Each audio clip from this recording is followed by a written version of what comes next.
in Ciso. Oh, it's fabulous! A strike to get you up off your seats.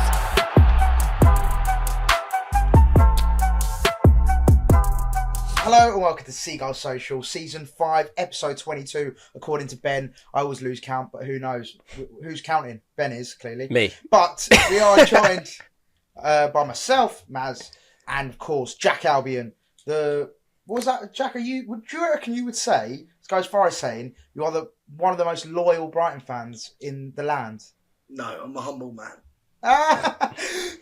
He means it, lads. He definitely is. No, when we went to Ipswich, you've had three away games in a week.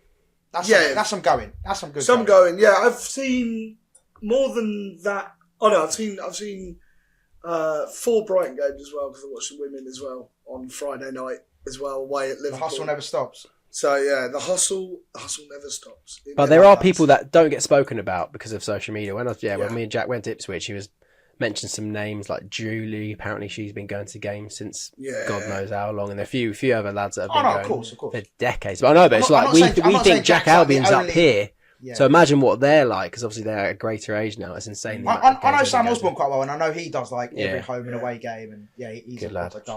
Good lads. He big also big shout out to all of you. Shout out Sam Osborne for also leaving his phone on a train at the weekend. Had to go to Macclesfield to pick him up. He's done a jack. He done a jack. And of course we are joined by Ben. Once in a month you do see Ben on the channel. Hey, relax. I was on the last episode. Back-to-back episodes. I hosted it. Oh, back-to-back episodes. Well done. Come on. Come on. But no, Ben, of course, always good to have you, mate. So, boys, what a result. Massive result at Old Trafford. It's been a fantastic week. Norwich in the Cup. Then we go to Ipswich away. And then we go to Man United away. 3 games on the bounce. Where are the Hurzeler outs? Where are they? Can you hear them? Can anyone? No. I called some of them out. Can you see them? When we beat him, I was like, "Where are you now, buddy?" Yeah, I did as well. I'm going to do the classic Brighton Hove Albion, Seagulls Social bingo card, and we'll tick one off here. But imagine when we were back in League 1, League 2, and you told us now that we would have beaten Man United 7 out of the 8 times in the Premier League. That's insane. That's fucking insane. And we're the only team since Man City, right? Yeah, only club other than Man City that have beaten Man United at Old Trafford 3 times in a row in the Premier League. Which is, I know they're shit, of course, but it's still a pretty mean feat because, I think it's just a phenomenal achievement, and I just love playing Man United, especially getting one over on my family. It's always great. Yeah, I do love beating Man United. And also as well, just quickly, before we get into the game and all the player performances, because there's loads of stuff to talk about, what I just want to quickly say is, obviously, I don't go to as many away games as Jack, obviously, and, I try to get as many games as I can. But when I do go to away games, I do appreciate how good our away support is. Even yesterday, also I was watching it from home. I was watching it on TV, but I could hear the Brighton fans pretty much all game. I know obviously when you're winning, it's great. You only sing when you're winning kind of vibes.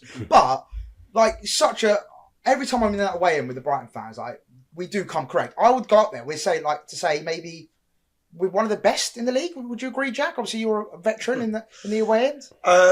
I thought we had a cracking away end yesterday. I think we've always had a good away support since back in League 1 days.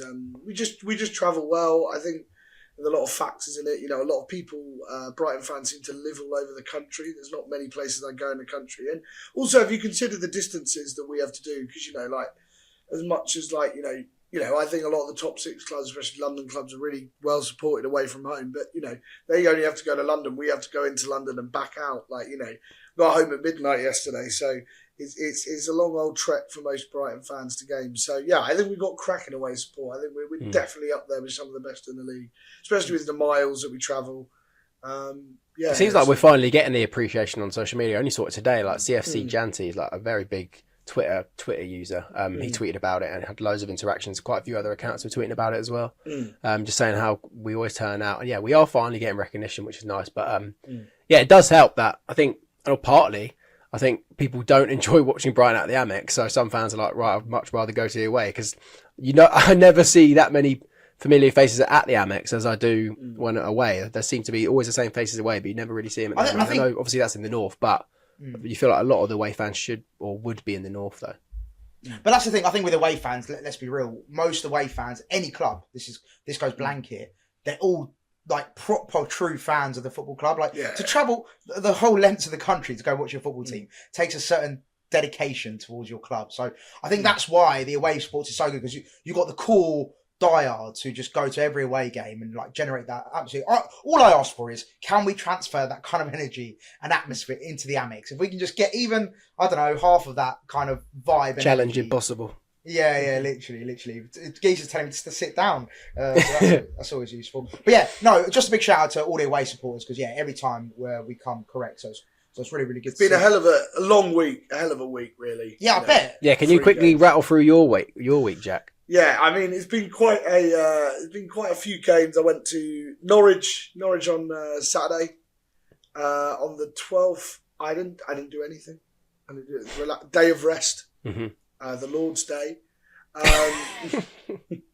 Then on Monday, I went away to Carshalton with Whitehall. 2-2 draw there.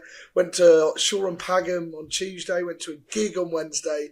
Ipswich on Thursday. Brighton women on Friday away at Liverpool. Crewe Morecambe. Away at Liverpool, sorry. Yeah, in St Helens, yeah. In St Helens. St Helens, mate. Home of Stephen Bunting and nothing else. Legend. And then I went to Morecambe Crewe on Saturday in the Crewe away end. Shout out to any of the Crewe fans, I bet they were really sound. And also then finally, Brighton Man United on Sunday. So, and another day of rest today. So Nice. That's why Jack's voice sounds like it does. Absolutely pony. Mate, I'm not gonna lie. Even after I just attended one away game, that was Ipswich, and my throat was in pieces after. So I dread to think what. Yeah. Fair play to you, Jack. I think about what Jack's consuming in between those days as well. a few pints. Yeah. A real athlete's diet. I'm imagining, Jack. Yeah. The rounds of double rum and cokes in Manchester on Friday night were not good. But also not good on my bank account. No, Shout out Tom Fitzpatrick. That's another factor. To be fair, you must do your bollocks travelling. Yeah, I got my favourite text in the world on Saturday morning from Halifax saying you are now in your overdraft. So just the boys Going well. Well, listen, Jack. It's all worth it, I suppose. Yeah, At the end of the day, because of course we had a great week, and what a week! What a way to finish the week off. Isn't it? Yeah, isn't it really, really nice though that obviously Jack and a lot of fans are so that dedicated, and the club decided to up the season ticket prices by 5%. Just as a thank you. Today? Apparently, I think so. Yeah. There's a lot of criticism I have on that, which I'm sure I'll get into on social media. But I don't think the 5% is the worst in the world. With the price, it's not. But like, what difference does it make to Brighton in the grand scheme of things? Like, I think that's never understand. I think the concessions point is a more concerning thing. The concessions are being risen, and there are only under 10 tickets in certain parts of the stadium. I think that's definitely a more interesting side. But let's not go on about the negative. Let's talk about the unbelievable result. Cheers, man. I'm trying to talk about some positives, and you're just dragging us back down. But no. We'll talk about it. I think it's definitely interesting. It's definitely worth talking about later on. But we'll keep it to the end. But yeah, Man United. Obviously, we got off to an unbelievable start. What a ball by Baleba. The nonchalant little pass.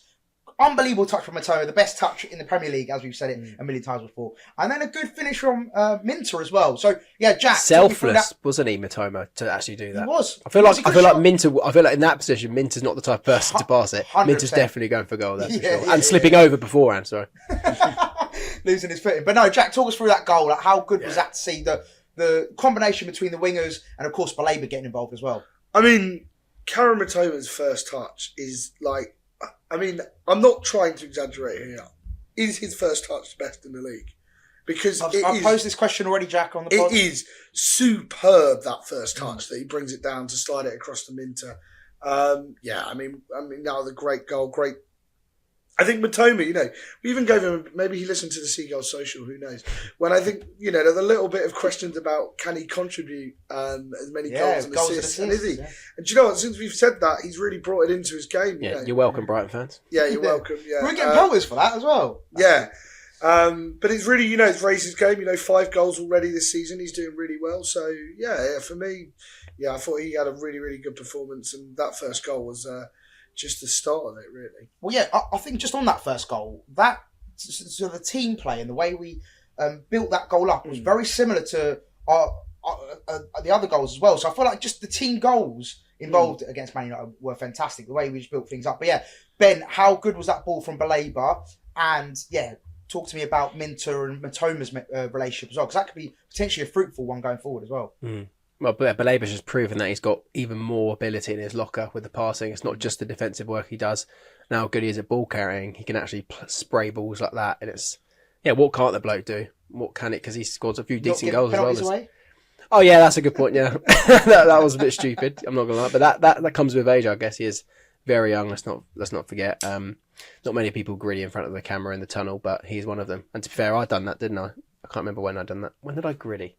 Anyway, but yeah, no, he's adding more to his locker. On no, I thought I was with Jack when I done it, but I wasn't. It wasn't with Jack. I don't remember. I'm sorry if you saw that, Jack. Yeah. No. Anyway, it's worrying because he's proving even more of how much of an unbelievable player he is, and I feel like he's definitely going to be the next big signing to leave Brighton, unfortunately, because the way he's going, that's definitely the way it's going to end. And yeah, the ball to Mitoma and Minteh, incredible.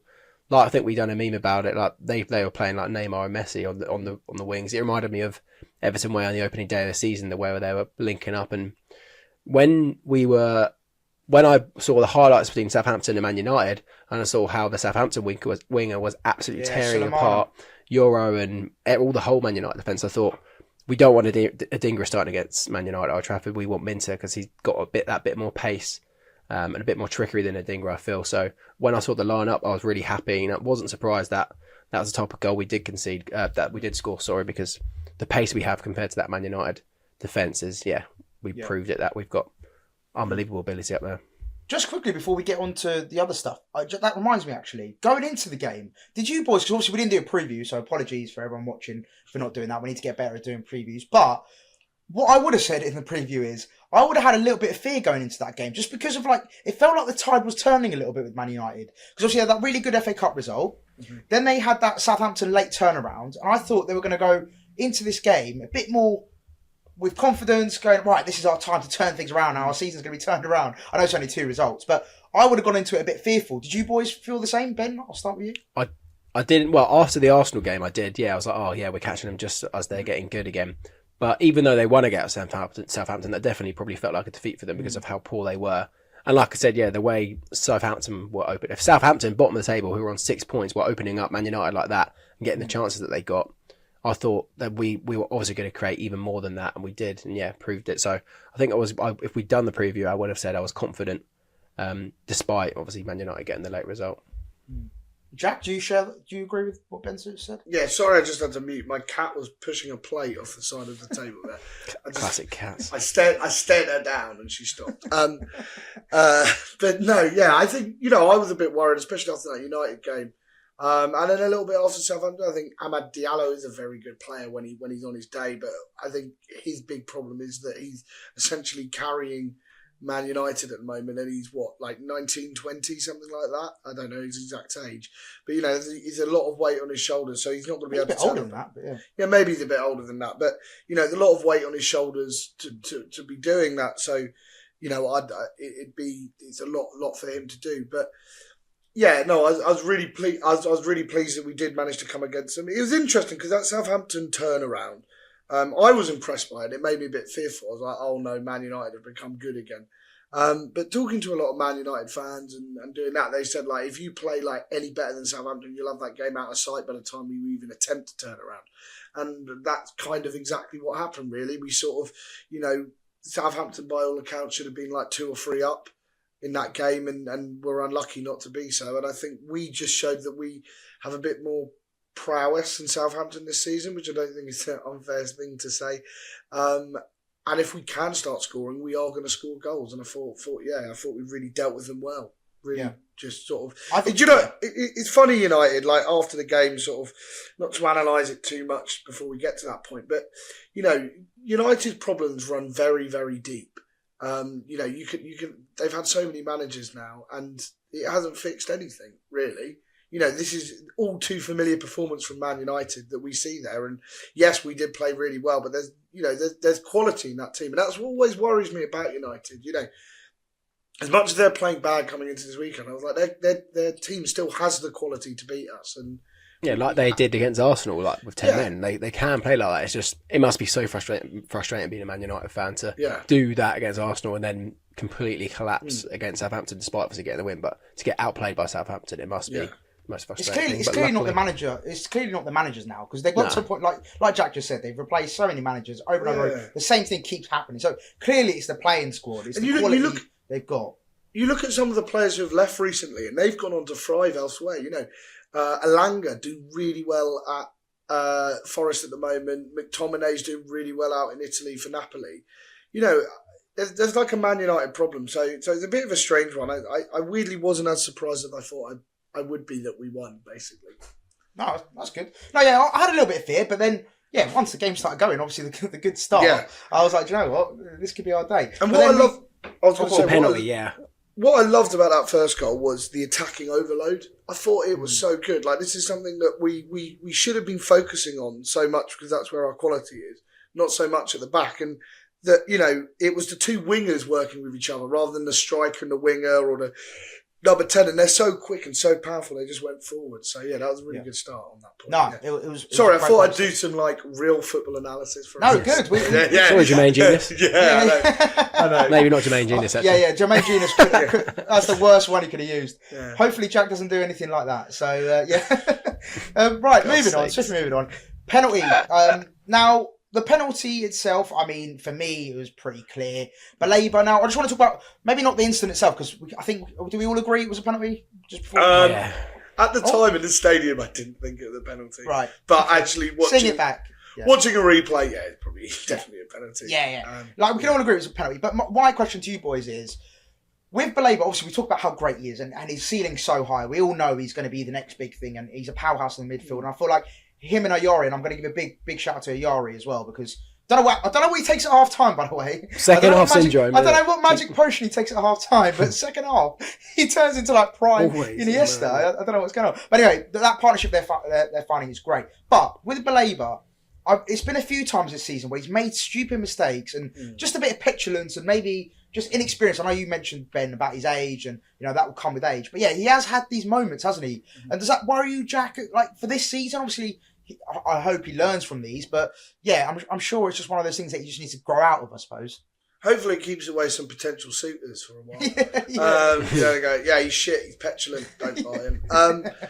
But no, I think they're just age mistakes. You know, I don't want to blame Baleba too much for the penalty, because the ball should have never been in the position. It's just shooting ourselves in the foot every fucking time. And I think, so frustrating. I think it's frustrating that it was a silly challenge he made. You know, you've got a man bearing down on goal there who, with one pass, could give an equaliser. So you could slide in somebody for an equaliser. So for me, I'm not too frustrated at Baleba. I think it's more the team a little bit there, but I'm not as frustrated. You know, interestingly, I thought, I don't want to rag on Bart, but Bart's obviously big at fault for that. And it does make me sort of realise, I know we all got very frustrated at the goalkeeper rotation last year, but you can sort of see the reasoning at why De Zerbi went with Steele on so many often occasions, because his passing distribution is a lot better. And that pass was never on, and it was never on. And I think what we maybe need to do, and I think it's a little bit due to Ayari's positioning, and we really sorted it out in the second half. By the way, we made that mistake, and we didn't make it again, which was important, because I think that's been a little bit of the theme so far this season. And if we're going to play Ayari and Baleba, they both need to drop in together quite deep. So it almost gives, if we've got a back four, it almost gives Bart 6 options across the back four. So you've got the 1, 2, 3, 4 as the back four, and then you've got the 2 players just in front. If they can drop in that double pivot, that's really, really good. So I just think it was just poor organisation, maybe getting a little carried away with our good start, and we sort of let them in the game a little bit. But the important thing was that we basically, as soon as that was over and done with, they had a little spell, but other than that, we got straight back on it, and we were up and running again, really. The only frustrating thing I would be with Baleba is I guess he was never going to know in the moment, but it looked like Bart was going to at least save it or get something on it when the ball was kind of loose. It didn't look like I'd have to watch it back again, but it didn't look at the time that Xerxes was actually going to do anything valuable for Man United with the ball. So it would have been, that's the only frustrating thing I thought. Yeah, it is annoying. Like, if we had walked away with a draw, we would be fucking livid that we've shot ourselves in the foot once again. But yeah, luckily, after weeks, months of saying how bad our defence has been, we've actually been really good recently, and our defence has looked super, super solid. Honestly, So thanks second to half, Van I Heck thought getting so back comfortable. to his best, Veltman obviously putting in every unbelievable performances. I think Dunk as well. Just all of them have been very, very solid recently. I mean, which is great. It coinciding with Veltman's return is no coincidence, in my opinion. Like, you know, 100%. Veltman is a huge player for us, so it's really pleasing to see him do well in that sense. The master of the dark arts, and He's solid, an evil, solid he's an defender. evil bastard sometimes, isn't he? Yeah, I love it. I bloody Yeah. love it. But yeah, no, obviously, second half, I thought we looked so comfortable. There wasn't many occasions where you actually thought, but even in the Brighton fan in me though, even with 10 minutes to go, when we were, even when it was 3-1, I was like, 2-goal cushion as well. yeah, 2-goal cushion. I was like, I was still shitting myself. I was messaging people going, yeah, no, like, still 10 minutes to go, like, you can still tell. I knew they would get a fat chunk of injury time. They got 8 minutes. Oh my god, where did 8 minutes come from, by the way? I think that I was would have- so baffled when it came up. There's a couple of minutes for the VAR check, but the 8 minutes was crazy. Yeah, that's There you go. outrageous. Fergie time is back. Yeah. But no, it's first half, obviously, pretty. We created some good chances, but pretty even. And then second half, we turned it on, and I just feel like the whole team just rose up from the ashes and delivered a fantastic performance. So, yeah, let's talk about the first goal. Second goal was the penalty, wasn't it? Disallowed. Yeah. Disallowed. Oh yeah, let's talk about it, actually. Which I Yes, thought Van was Hecker. fucking ridiculous. So me and Ben have got contrasting views on this. So Jack can sort of maybe be our. I'm being a bit biased, obviously, but Oh, it's so soft, so soft. Yeah. So obviously the goal, disallowed goal, where Van Hecker goes to kick the ball, and all fairness to him, he's got all eyes on the ball. He's trying to go for the ball, but in my opinion, he has kicked the under. Is it Dallo? I believe it was. Mm-hmm. He's kicked his boot, and he's gone down, and it's been disallowed. Now, in my opinion, if that was happened to us, I'd be shouting, "Yeah, that should be disallowed." So. That's how I see it. I personally think it was fair to be disallowed, as soft as it was. I do think it was the right decision. Now, Ben, give your views. All right, so if that's happening, then what moments later, Onana blatantly steps on Van Heck's foot, nothing given. Let's talk about the actual. Let's not talk about two separate incidents. That could be deemed soft, but that wasn't. That's my point. I agree with soft, but then that's Onana, not being given. No, but the Onana one, I agree with you. That should have been a red card. It should have been looked at because he's purposefully stamped on his foot. I don't know if you saw that in the stadium, Jack, or in the highlights. Yeah, we saw Van Heck lying on the floor. Yeah, but yeah, so Onana's looking ahead. He's not looking at his foot. But he steps forward. You can tell he stamps down. He's definitely done it intentionally for sure. Yeah, 100%. I think it just hasn't been checked. But going back to the Van Heck, Ben's argument is more to do with consistency, and I do agree with him that consistency is shite in the Premier League. No, I agree with that as well. But looking at the incidents individually, I'm sort of like a midpoint. I think that Maz is spot on when he said that I think I would be frustrated if it went against Brighton, but also at the same time I wouldn't, because it reminds me of the Villa penalty that we conceded. It's very similar sort of going for the ball. The Trezeguet one. It's Trezeguet. The march on Trezeguet, wasn't it? Oh yeah, no, I was thinking of the one we had the other week, but but oh yeah, and that as well. To be fair, I do remember that one. That one is a similar one. That is very good memory there. God, I was that rattled. Who remembers Trezeguet, eh? Who remembers Trezeguet? Wait, wasn't that not given? Wasn't that controversially not given? They checked it for ages. Yeah. I think it's very soft, and I do just sort of think with these sort of things, do we need to be pulling back and changing goals for those kind of decisions? Because yes, it's a foul, yes, it's very soft, but ultimately, like, it's one of those things where I don't think if we had conceded from that, I would say that we don't have a massive leg to stand on, in that what I think a lot of frustrated me a lot was all the Man United players stopped straight away and just let Pedro score.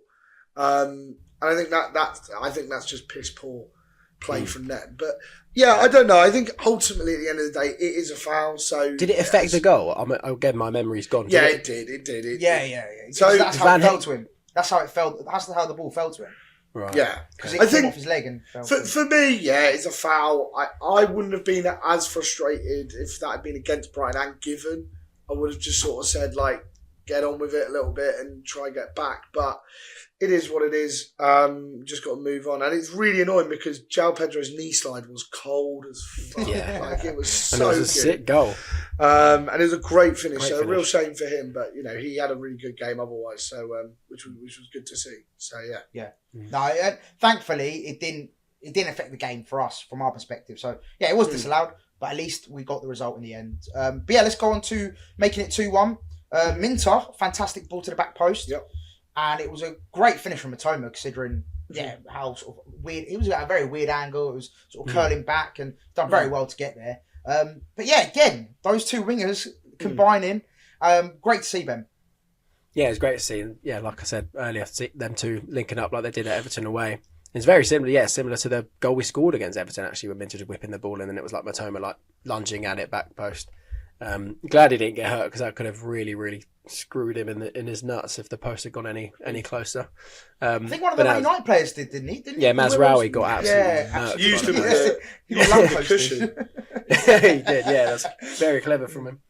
But no, yeah, it's a great goal, and yeah, I was so relieved once that went in pretty sharpish, because I felt really, really screwed over by the decision to not have the penalty. So for João disallowed go, so that wiped away my annoyance pretty quickly. Yeah, thought it was really good work. Like the whole way the goal worked, really, really impressive. Actually, if you watch the goal back, I think if Mazraoui got there first, or Matoma had not put it in for whatever reason, we would have 100% got a penalty on Pedro. If you watch, one of the defenders just stamped on him in the middle of the box. Yeah. Good. I forgot about that. Yeah, De Ligt stamps on João Pedro's foot. Yeah, so and he goes 100% down. would have got a penalty. So just something I noticed watching the highlights back today. But yeah, no, once again, it's attacking overload, two wingers passing to each other. I thought Minteh had a fantastic game. Yeah, he was brilliant. Yesterday. Even defensively, I thought he was really, really good. He was coming across and getting stuck in. So yeah, I thought, Minteh is very raw, and sometimes his technical ability isn't quite there. But there's one thing you can't fault him on, which is his work rate is top notch. And I think there's a little bit of a frustration I've had with other players is that while they are very good, wise, I'm not singling out a particular player here, but they're quite good going forward. I know who the player is, but they're very good going forward. Minteh makes up with what his shortfalls are going forward with his work rate going backwards. His work rate up and down those wings, the ability to get to the byline is a really good asset. And I think that cross in was shows that he does have a bit of technical ability in his locker. And he's taken a while to settle, but he's doing really, really well now, Minteh. And that's the Minteh that we saw in Japan, sort of starting up and showing what he's made of. So yeah, really impressive goal, really, all round. Seeing as Jack won't name him, I will. But yeah, similar Dingra for me at Ipswich was so poor defensively. He just wasn't tracking back. He was not helping Veltman. But we've all said this for ages. He's not he can't play on the right for whatever reason. No. I just don't know what it is with a Dingra, but he just can't play on that. And again, I'm not having a go at him. He just his attributes not defensively isn't very good. Like his tracking back isn't good. But whereas Minteh, fair play to him. There's been times where I've questioned Minteh about his work rate or just his general play in general. But to be fair to him, he stood up at Man United. He was one of the best players on the pitch, and like you said, Jack, he contributed both attacking and coming back as well, which is really key when you're, especially when you're defending a 3-1 lead or a 2-1 lead, wherever. And you're as ropey as us defensively sometimes. Yeah, it's exactly. Really... Yeah, anything can happen. Bart's just going to kick it to one of their players, and then you got to track back. So that's great. But no, and then we made some really good subs. I thought Solly March, I thought played really, really well. Again. Yeah, when he came on. And then we talk about Ayari's second half syndrome. Obviously, Jorginho Ritter came on and was fantastic. Obviously, got his goal as well. Let's talk about the third goal, because it was an absolute calamity from Andre Onana. Well, beforehand, though, we were just playing him off the park, though. No, we weren't. It was a complete domination second half. Yeah. They were like running around for the ball like headless chickens. It was really good to see. And then I think once the ball comes to Van Heck, it just completely turns and drives forward. And just the moment is more, I think, for me, is Solly March's flick to Ayari before he crosses it. It's so smart. And he's obviously because he's been playing with us for so long, I feel like it's just the way we play is so drilled into his head. And that's just like second nature for him to just do like a clever flick like that. He knows Ayari's going to be there. Ayari's positioning is mad because he's always so advanced. He's like almost ahead of the striker at some points where he is, and it just must cause so much confusion for the opposition. And when Ayari's on it, like we have been always saying, he's so good for us. And yeah, that was a brilliant ball into a brilliant area. Obviously, no one was there when he crossed it, but yeah, Onana making an absolute howler. Who a goalkeeper that's been decent for them this season, to be fair. Only had a couple mistakes recently, but there were talks of him being the best keeper in the league earlier in the season, and in form wise, and he was. But that was an absolute stinker from Onana, and Rutter there to pounce. I don't understand why they don't play that Bayindi. Like, he looked really good in the FA Cup game. He made some really big saves and. Yeah, but I think with the games he's played as well, he's looked a bit naff. Oh, right. Honest, Well, they're just fucked, then, aren't they? Yeah, go on, Jack. Onana, I mean, it's a calamity from him, really, isn't it? But I think whoever was saying it, our pressure building up to that, we were knocking on the door for a third, so it was very, very much deserved goal there. But yeah, I think, Onana has had a decent-ish season this year, but I don't know if it's just my luck, but whenever I turn a TV on, he's doing something incredibly stupid. And it doesn't seem to be like a time when I'm not turning the TV on and he's either making an absolute clown of himself. So, yeah, interesting one on Onana, isn't he, really? But, for me, I think he's done... I think Jorginho's worked really hard and, keep on running in, you're always going to get those opportunities, and another player with a fantastic work rate. And as much as it's probably one of the easiest goals he's ever going to score for Brighton Hove Albion, I think he's really earned that goal by keeping the work rate up and running into the box, trying to chase after every, ball that comes in and stuff like that. And yeah, I mean, that was just, it was such a relief to go 3-1 up. And, I am a little bit scared of 2-goal leads now. I am a little bit like, just keep it 1. PTSD. Yeah. No PTSD from getting stabbed, but PTSD from Leicester and Wolves. I'll tell you that for sure. It was. It was so good to get that third goal, and it sort of gave us the opportunity to control the game because they started to get a bit panic. Crowds on their back. When they're 3-1 down, and I think this United team, they you either sink or swim in those moments, and all they do is sink lower and lower. Should be a pundit, man. Yeah, Jermaine Genius. Bars. That was. Yeah. Bars. But no, Jack, you're right. And then Ben, you made a really good point as well, actually, just about how controlled we were in the build-up play, even though it wasn't a direct assist from Ayari. But the build-up play was so good. The way we were popping the ball, the way we kept possession, the way we frustrated them, the way we just we looked so comfortable in possession, and they just didn't get a sniff at all. And there wasn't many moments where I thought, it was only the only time I sort of got a little bit scared was when Amad Diallo was on the ball. And even then, like you said, Jack, he didn't really do much. Purvis done a good job on him, didn't he? Yeah, Purvis done a really good job. Like you said, the whole defence was... I think he's a quality player, Diallo. But I do think, going back to what I said earlier, the weight of the world is on his shoulders at United, and he can't carry that weight. People forget, Jack, he was signed for 40 million. People think he's like an academy product, but he was signed for a lot of money. It's a lot of pressure. Yeah. He's got the weight of the world on him. But interesting, I forgot to say about the Solly March sub. I thought the Solly March sub almost changed the game. Like, we sort of came so much solid. And, it's funny, all this experience, Herzler, a lot of his detractors recently have sort of been moaning about Herzler not being able to manage games properly. I think, the experience lost of Pascal Gross, which I've touched upon again, is a huge, huge difference. But also losing Solly March for such a long period and not having that ability. I think people forget, how much experience Solly March has with Brighton, how much of... He's a good Brighton man, isn't he? He just brings so much to the game, the experience, the tactical know-how. It was so refreshing to see in the last minute. And I know this is again going to sound really stupid, but he ran into the box, realised that he wasn't going to be able to get a pass directly to someone, and just went straight to the corner, as he should be doing. Yeah, right at the end. Yeah. And I really, really enjoyed it. And then Jerry Lono decided to go square up to him. But that's when he squared up to him, wasn't it? Yeah, that was great. Yeah. I don't know what he was doing. It was so... He was like... It was embarrassing, wasn't it? Yeah. It was like, come on, it reminded me of when... You're not that guy. Anthony did it to Dunk down at the Amateur. They've got... I think United have too many of these players. And I do feel a bit sorry for Lono because he's not had a... Lono. Lono. Oh, he's Bono's long lost brother. Yenny Loro. Lenny Yoro. Lenny. Right, Lenny. Lenny Yoro, so good. I do feel a bit sorry for him because he's one of these big signings who's had a lot of weight on his shoulders to sort out their problems, and it's another player who, I think players are going to gonna want to stop turning up at Man United now. Like, if they know they're going to end up in Man United and have that much of a bad spell, if that makes sense, and they're going to be abused from every corner, then who the hell's going to want to go there? But oh God, I've lost my flow now. That duck meme, I don't know who done it, of POV of Solly March was unbelievable. But I think go check out another shameless plug. Go check out Seagulls Social Instagram for all the best memes. I think it's also like another guy who's trying to act the hard man like Anthony did, and really, like, you've got to back it up with some kind of ability on the pitch, don't you? I just want to say as well, no ability on the pitch.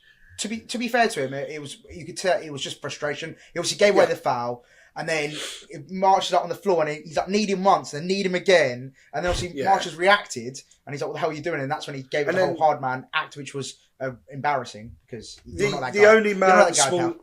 The only man smaller than Maz in the world, Laturo Martinez, at the end of the game squared up to him in the centre. Lissandro Martinez. Oh yeah, what happened?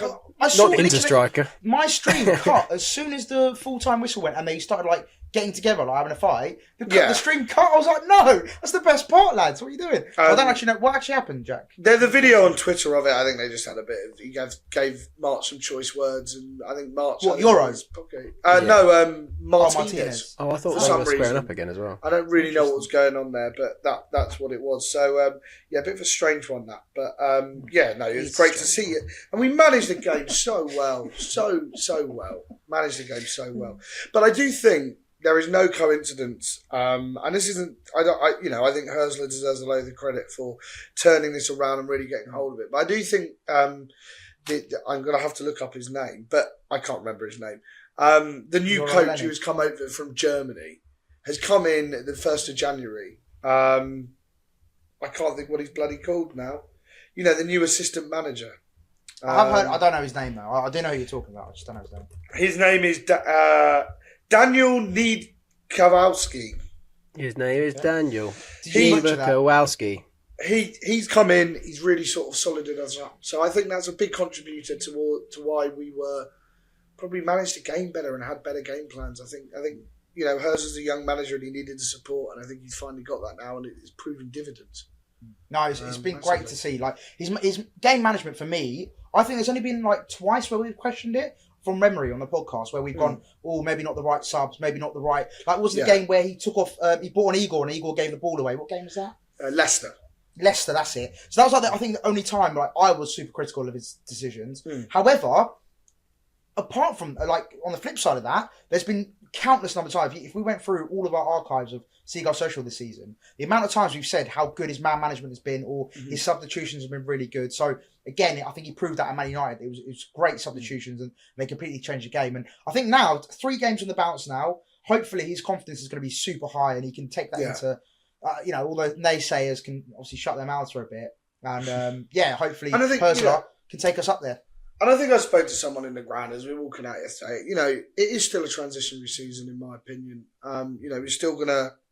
It's great he's got these couple of results, but we need to give him time, and we don't need to jump on his back at the first sign of adversity. Because that was it was the first sign of adversity, and all of a sudden. The whole world's closing in on him, and people are like, this bloke's used to bring Graham Potter back, which was one of the most bizarre shouts I think I've ever seen. Yeah, and, people just need to give him a bit of patience and be patient. These projects that we do at Brighton, and we, the way we build it up over certain years, yes, De Zerbi came in and hit the floor running because he was the most charismatic man in the world. But, we've got to give these managers time, and we've got to give them patience too. And as well as the players, like, a lot of the, Minteh, young player, needed time to sort of get used to playing and get used to the way we work. And it's slowly paying dividends.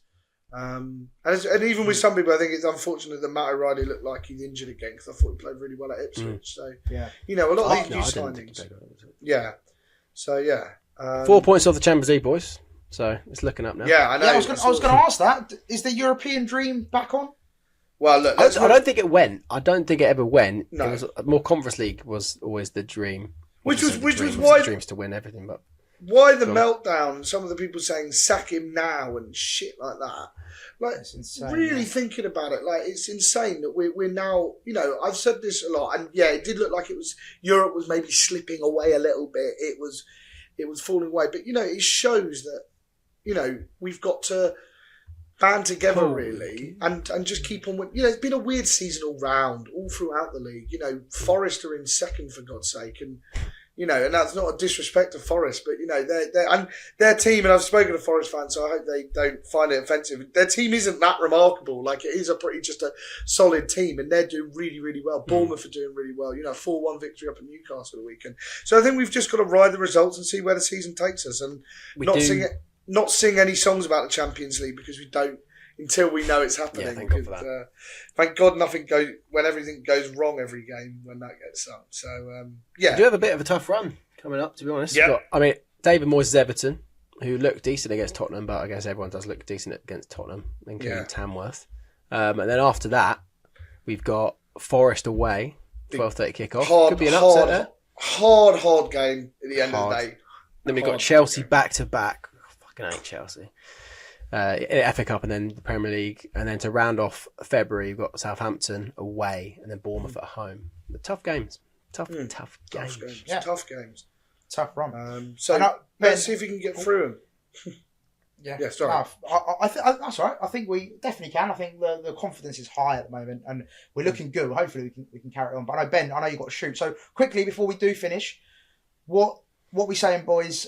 In terms of, I want to know where we're going to finish at the end of the season. That's my final question to you. Now we've had nearly pretty much half the season. Give me a prediction. Half season review. I'll go first. Okay, you go first. Yeah. I think about eighth to 10th for me still. I think with it's a very congested part of the table, and some of the teams who are lower down have the quality to suddenly rise up. So yeah, I'm not going to get ahead of myself. I'm going to go 8th to 10th, and I'd be satisfied with 8th to 10th.